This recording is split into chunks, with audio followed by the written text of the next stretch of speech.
Hi, it's Matt McLachlan with a very special invitation to join me in Gallipoli. For the first time, my signature tour is going to Gallipoli, and in May 2025, we're going to spend 10 days walking in the footsteps of the Anzacs on the most iconic battlefields of this most iconic campaign. And joining me on this epic adventure is the one and only Peter Hart. You've read the books, you've listened to the podcasts, now walk the ground with Peter and me. Now, this is a one-off tour. It's the only tour I'll be personally escorting in 2025, and having Peter Hart with me just makes it all the more special. I have no idea if we will ever run this tour again, so don't miss the chance to join us in Istanbul on the 21st of May, 2025. Visit battlefields.com.au for full details, and I look forward to seeing you in Gallipoli. To make switching to the new Boost Mobile risk-free, we're offering a 30-day money-back guarantee. So why wouldn't you switch from Verizon or T-Mobile? Because you have nothing to lose. Boost Mobile is offering a 30-day money-back guarantee. No, I asked why wouldn't you switch from Verizon or T-Mobile? Oh. Wouldn't. Because you love wasting money as a way to punish yourself because your mother never showed you enough love as a child? Whoa. Easy there. Yeah. Applies to online activations. Requires port in and auto pay. Customers activating in stores may be charged non-refundable activation fees. Hello, it's Matt McLachlan, and welcome to a brand new season of Living History. That's right, we're back. We've got some really exciting things coming up for you this year. But in the meantime, while we're putting those in place, I thought we'd revisit some of our most popular episodes from previous years. We've done hundreds of episodes of the podcast. We've done some pretty special episodes previously that you might have missed. So for the next week or two in the warm-up before we release the new episodes, I thought I'd share with you some of my favourite episodes from previous seasons. So please enjoy this episode of Living History, and I'll see you with the new episodes very, very soon. Hello everyone, welcome to Living History, and this week marks a couple of very special anniversaries. Of course, on the 11th of November, it's Remembrance Day, the day we stop and think about all the men and women who've given their lives during times of war, and I hope you all take the opportunity to pause at 11 a.m. on the 11th of November to think about the hundreds of thousands of Australians who've given their lives in times of war for our country. But the 11th of November also marks another anniversary. It was on that day in 1880 that Ned Kelly was hanged in Old Melbourne Gaol, or Melbourne Gaol as it was known at the time. And I thought, what a great opportunity to go and learn a bit more about Ned Kelly, because he's one of the most iconic Australians, and we all think we know the story inside and out. But like most chapters of history, there's always more to learn. So I took the opportunity to go to the place where Ned Kelly was hanged, the Old Melbourne Gaol, and one of the wonderful guides down there, Trevor, showed me all around the jail. We visited the cells where Ned Kelly stayed before he was hanged, the side of the gallows where he swung from, and various other sites in the prison associated with the last days of Ned Kelly. It was a really fascinating visit. You can do it yourself when you're in Melbourne. They do guided tours of the jail, and I strongly recommend you go down there and check it out. So I hope you take the opportunity to pause and remember on November 11, to remember all those who gave their all in times of war. But also, I hope you take a moment to enjoy this exploration of the character that was Ned Kelly. This is the Living History Podcast, broadcasting live across the airwaves.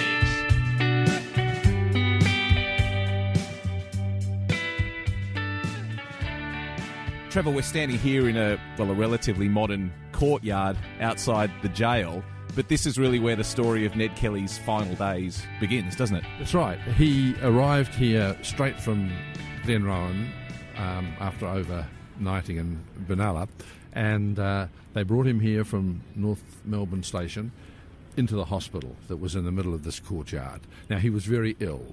He had just come from a shootout with the police where he'd ended up with 28 bullet wounds in his arms and legs.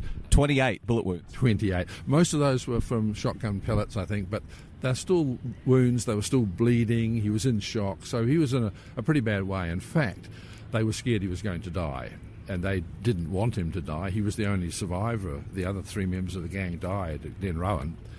And they didn't want Ned to die because they wanted to hang him, and they were certain about that. So he went straight into the hospital here, and he was there for 6 weeks while they got him well again. So it would have been a pretty traumatic time for him. Infection was a potential problem. I read that he had his own waterbed, which surprised me. I didn't even know they had waterbeds in the 19th century, but apparently there was something like that to sort of ease the pressure on his wounds. He would have been an incredible amount of pain as well. I thought so, yes. I mean, we're talking about 1880. There's not much in the way of really good medicines around. And you mentioned shotgun pellets as well, without being too gory about it. The 19th century arms would have caused some pretty grievous injuries, you would expect. They would. The police had Martini Henry rifles as well, and they did real damage if they hit you. Big bullets. They would hit the body, make a small hole, tumble over on the inside, and burst out the back with a great big hole out the back. That's a large caliber projectile. It is, and if you see Ned's real armour, which is available in the library here in Melbourne, on the breast of the armour, there's a sort of little bump coming out. Well, that was made by a Martini Henry bullet. The gang put the armour up against a tree to check to see if the bullet would go through. So that's why it's weird, because when people look at it, the bullet's obviously hit from the inside, and they think, oh, what happened? Did it go right through? No, it was before it was even worn. So it would stop a Martini Henry bullet, and that is an indication of how serious the armour was. 5 millimetres thick, made of steel, and heavy. Imagine the noise and the concussion when those bullets smacked into that armour. Exactly, and not just that, the damage it did, because it pushed the armour back on his body. So when they hit him in the head, in the helmet, pushed it back against the face, cut his nose, his eyebrows, bruised him. He was in a bad way, and would have looked, I think, pretty terrible at the end when they took the armour off. So he spent 6 weeks in the hospital over here, and then what was the next chapter of his fate? The next chapter was that they decided the luxury of the hospital was no longer for him, and he was to be taken from the hospital and into a cell in the old cell block on the other side of the yard. Now, it was a cell where he was looked after. They tended him pretty well, and the governor of the jail at the time, Castio, seemed to have a degree of sympathy for Ned. He seemed to get on quite well with him, but he could be heard exercising in a small yard out there, and they could hear the clank of the chains on his wrists and ankles as he walked around. But he was there for about 8 weeks, and was taken out of there off to Beechworth for an attempt at a trial there. It became pretty evident very quickly that he wasn't going to be found guilty if he was tried at Beechworth. Too many mates around the place. So they brought him back here, and they tried him in the courthouse on the corner here.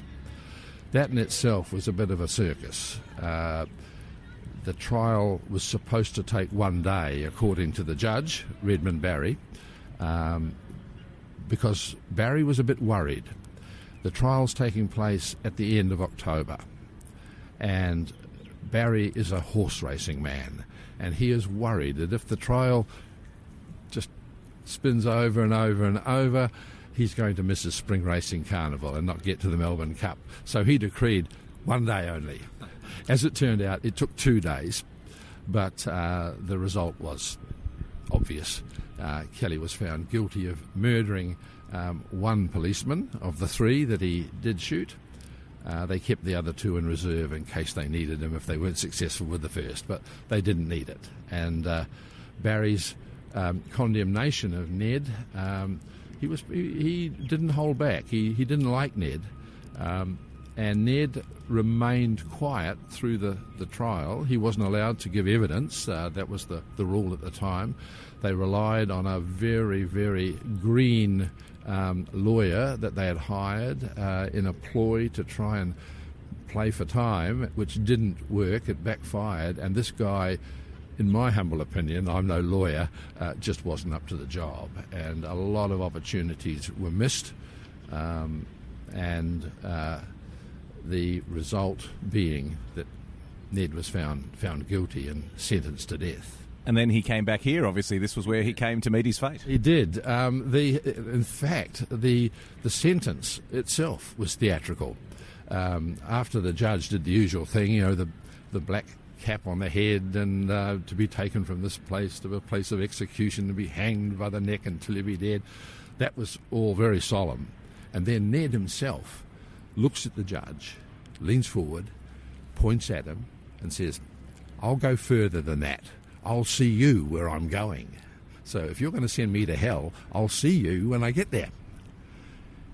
12 days after Kelly hangs here, the judge mysteriously dies. Ned's revenge. The stuff of legend, yes. Well, they brought him here after the trial.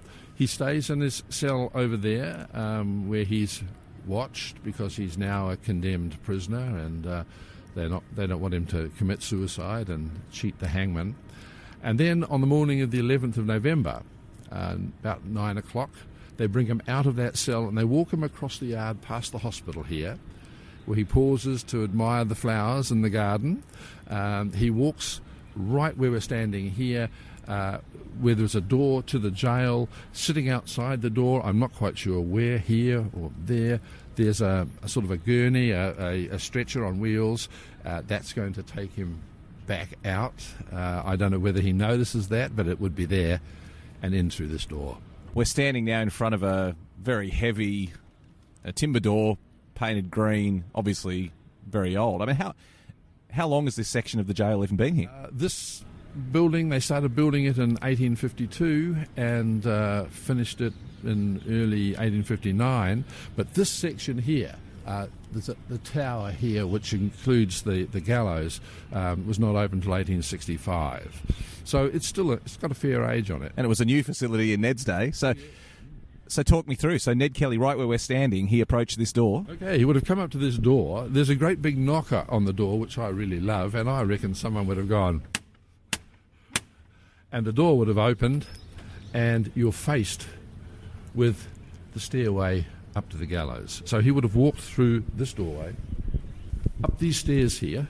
I don't know how many guards he had around him. I don't think he would have been over-guarded because he still has... he's had his chains taken off by now, but he's still, I don't think, walking terribly well. He still suffers a bit from his wounds.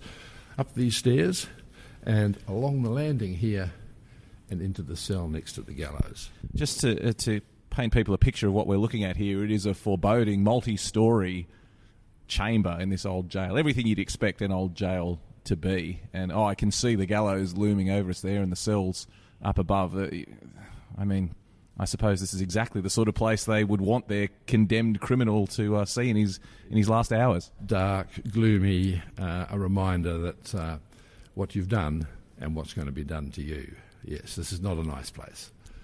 Well, let's head up the stairs.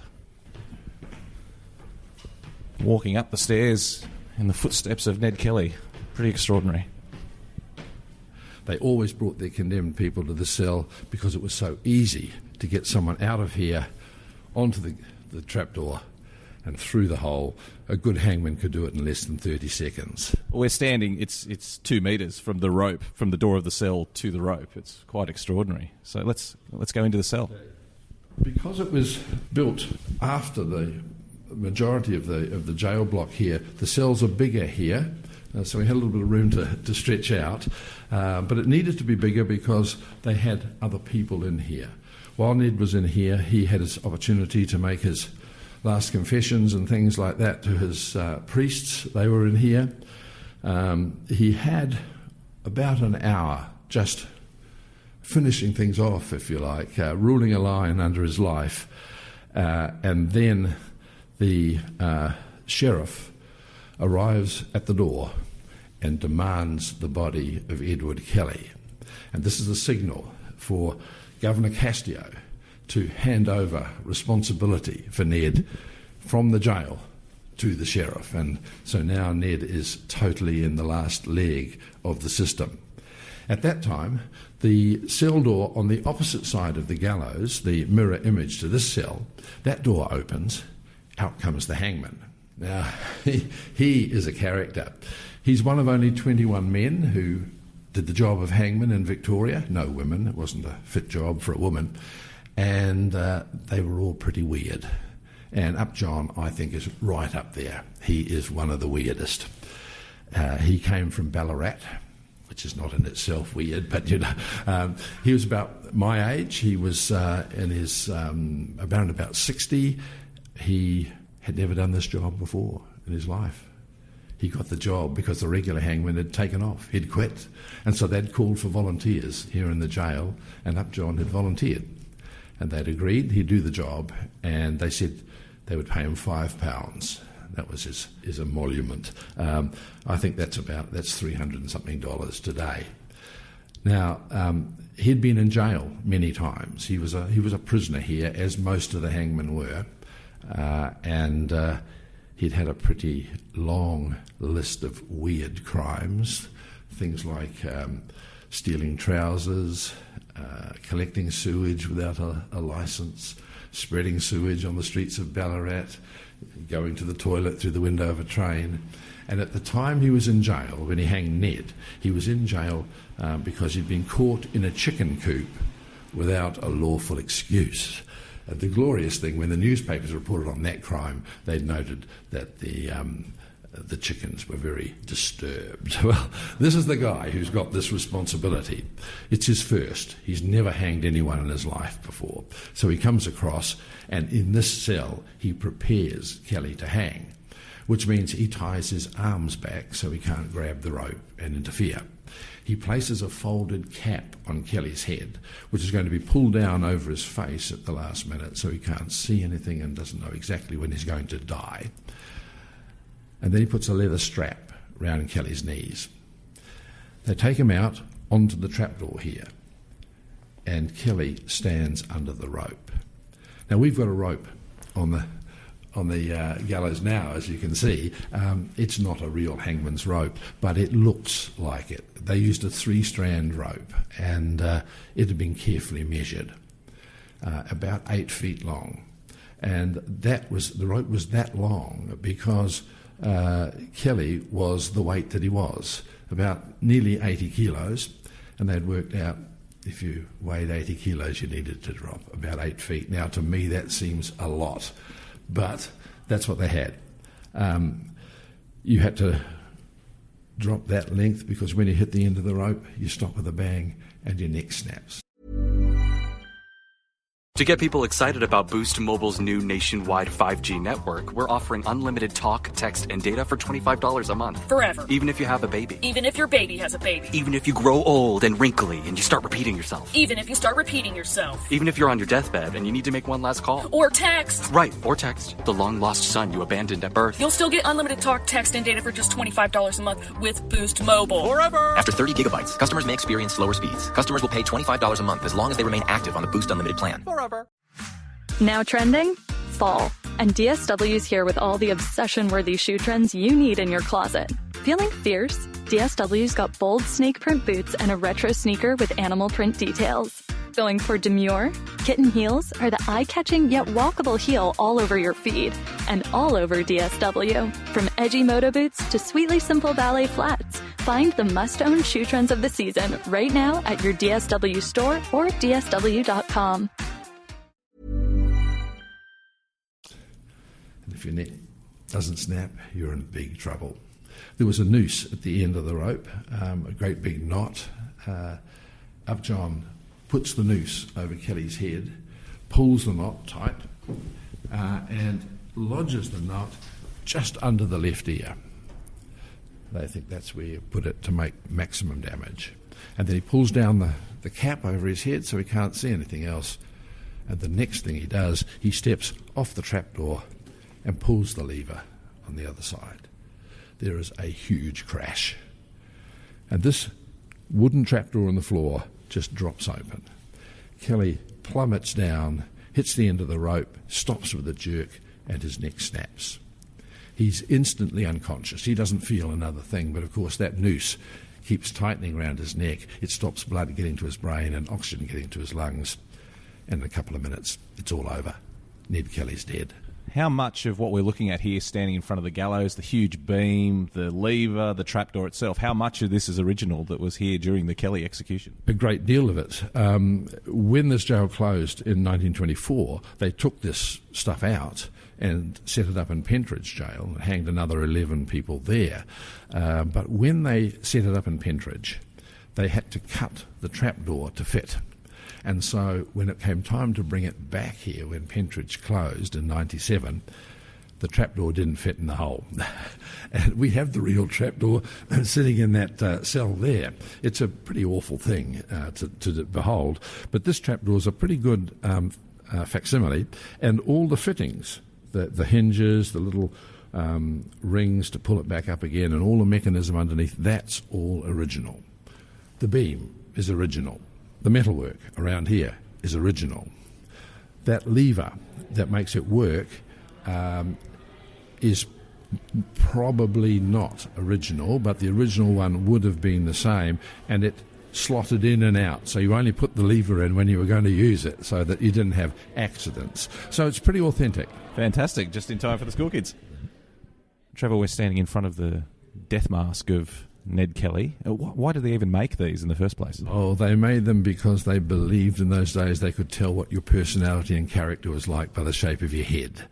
And I think they had this grand scheme. If they made death masks of the people they hanged here, and they were convinced that they were all bad people, they could put those models together, study them, work out what a bad person's head looks like, and then apply that knowledge to groups of people so they could find out who was bad and needed watching.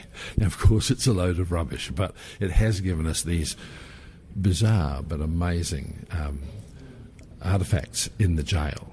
And here's Ned looking exactly as he would have looked a couple of hours after he died. And it's quite stunning, really.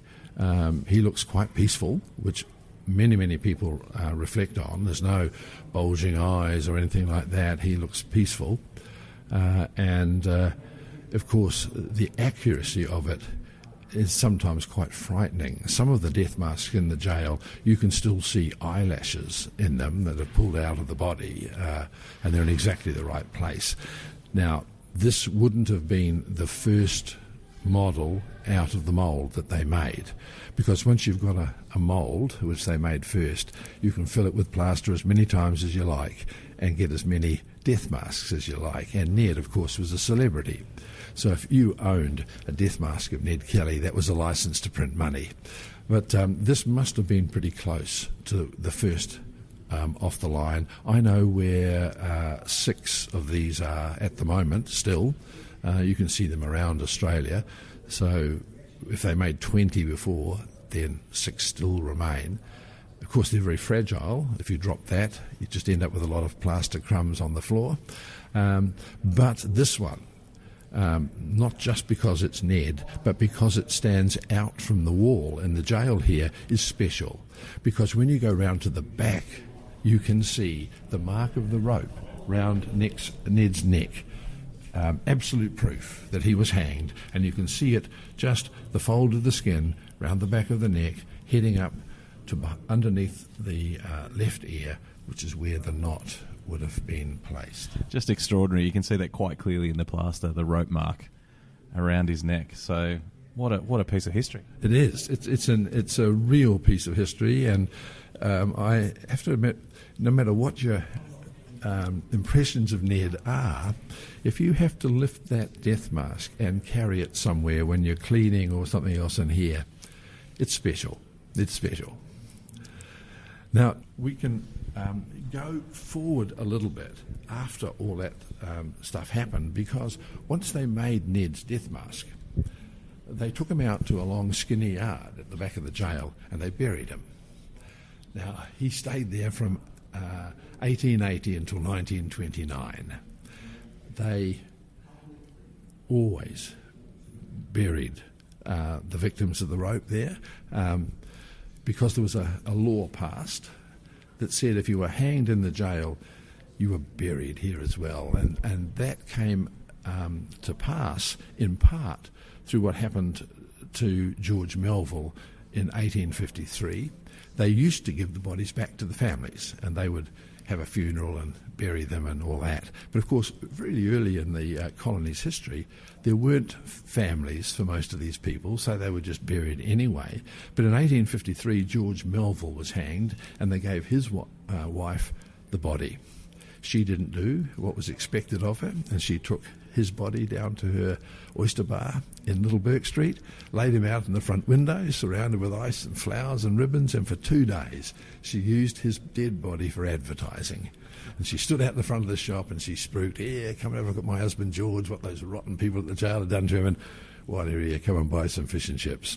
And this was reported in the newspapers, who reported that business was brisk. But of course the authorities got to hear of it and said, "No, you can't do that." And eventually they passed a law which said if you were hanged here, you were buried here. And that's why Ned was buried here. In 1929, the jail had been closed for 5 years, and they had decided to give all the land behind this building that we're in now to the Education Department, and the Education Department eventually built a school there. People pointed out at that stage that there was a cemetery here with the bodies of, I think, 49 executed prisoners in it, and the law said they had to be buried in a jail. And now they were no longer buried in a jail, and what was worse, they were going to be buried in a school playground. Not a good look. So they dug them all up and transported them to Pentridge Jail, where they dug 3 big holes, dumped them in there, covered them up, and promptly forgot where they put them. The bodies weren't discovered until 2008. They were dug up very carefully. They wanted to identify who was who, and in 2009 they identified Ned's body. When the coroner had finished with the bones in 2012, they gave Ned's skeleton back to the Kelly family. And in 2013, the Kelly family had a funeral for Ned and buried him in the little town of Greta up in the northeast. So that's where Ned travelled after his execution. But it didn't stop there. There's always been a story about Ned Kelly's skull. This seems to have been spawned by I think it was a Ballarat newspaper, who wrote a report about medical students going crazy on Ned's body after his execution and chopping it up. They alleged that there wasn't a famous person's office in Melbourne that didn't have a bit of Ned Kelly in it, and his head was cut off and his skull used as a paperweight in an office.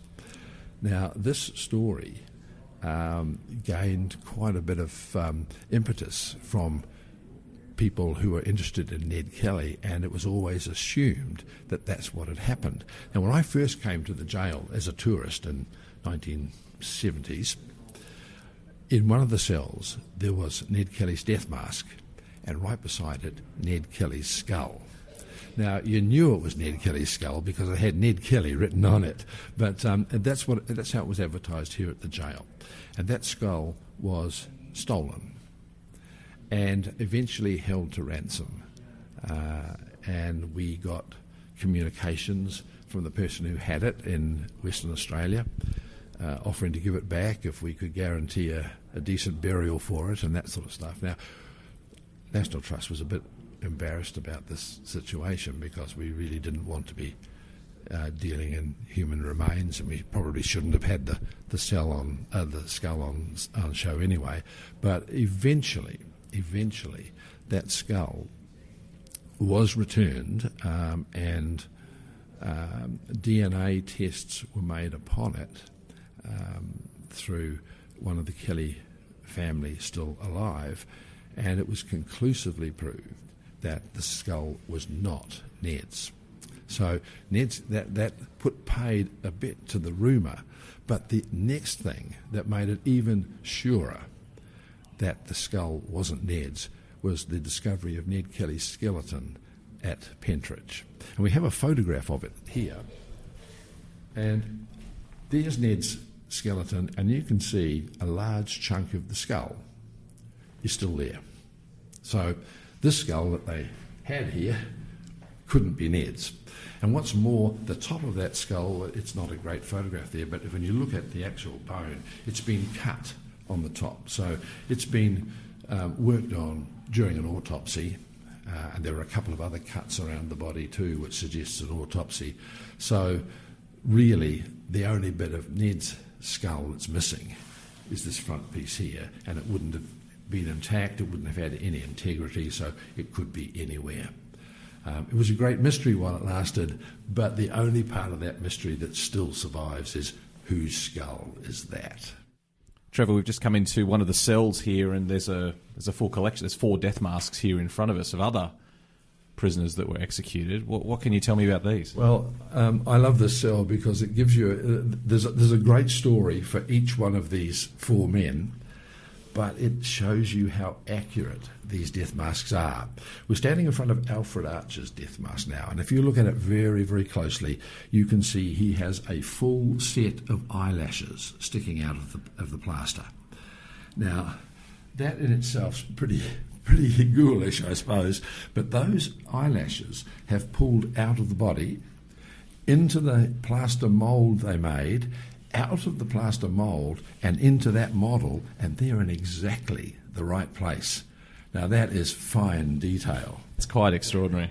The making of death masks, here we are there. It was a skilled job. A number of people made them here at the jail. One of the most famous was a bloke called Kreitmeyer, who owned a waxworks in Melbourne. And it seems that there was a deal that Kreitmeyer made the death masks, and he got the right to make a model for himself to show in his waxworks. So you would find the day after a person was hanged here, his death mask and model and the story of his life pops up in Kreitmeyer's waxworks for people to pay and go and see. Trevor, you spend a lot of your life with the ghost of Ned Kelly, exploring these rooms. Where does he sit in your mind? Because some people think of him as Australia's Robin Hood, a real hero, a hero of the working man. Other people have called him a murderous thug. Where do you think he belongs in Australian history? Well, it's interesting that you've identified that contrast, because that's a problem for me here at the jail, because I meet people from both extremes. Ned Kelly's a thug, Ned Kelly's Robin Hood. And of course, the real story is down the middle. I find the story intriguing. I wouldn't mind an hour at a dinner table with him to sort of really see what he was like, because we've got his actions and we've got what other people have written about him, and we have his words in the Giraldry letter, for example, and we can sort of make an analysis of that. But he seems to have been a real character. People who knew him appear to have liked him. For example, I've never read anything written by a woman who didn't find him charming. I suppose that's the Irish coming out in him. But he was a tearaway. I think the word larrikin was invented to describe him right from a young age. He had a hard life, and a lot of people use that as an excuse for his actions, but a lot of people had hard lives back then. It wasn't easy being poor Irish in early Victoria, and Ned had those troubles. But other families and other people who had those troubles didn't necessarily become horse thieves, bank robbers and cop killers. And Ned did go down that track. He was born into a family that seemed to make a real art of stealing horses, and there's a long history of that in the northeast of Victoria, and Ned was drawn into that, so that's what he knew. He certainly had a very strong sense of injustice, and he wanted fairness. And really, that's not much more than everyone wants. Everyone wants fairness, and he saw around him a lack of that. His mother was poorly treated, according to him. He was poorly treated.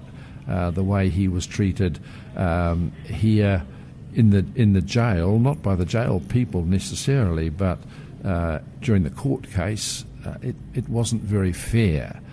and he was very aware of that. So I find him an intriguing character. There's a streak of, I don't want to say cruelty, but he was a hard man. There was no question about that. What happened at Stringybark Creek, where the 3 policemen were killed, is still controversial. People still argue about it. Did Kelly give the police a fair chance? Kelly always argued that he said, "Throw down your guns." One of them did. He survived. 3 didn't. They were shot. Kelly also said that he was expecting them to shoot first and ask questions later. And he cited evidence for that, as other people have. Ian Jones, for example, I suppose the great go-to expert on Ned Kelly for years here in Australia, he contends that. But people who argue from the other side say, no, that was a fabrication of his imagination. So there are so many mysteries in this man, and I don't know if we're ever going to get any closer to solving them, because people are still writing about him. Every year, books and movies come out about Ned Kelly, because the story itself is absolutely fascinating, and the way he went about things, the intricately planned bank robberies at Euroa and Jerilderie, fantastic pieces of organisation, and very, very successful, right down to the absolute disaster of that last shootout at Glenrowan, which was poorly executed and suicidal in a way. He's a man full of contradictions, and I don't see me in my short life ever being able to solve all of those. Well, Trevor, thank you for your time in showing us the story of Ned Kelly in his final days. It's been absolutely extraordinary. Thank you very much for your time. It's been a pleasure. Thank you.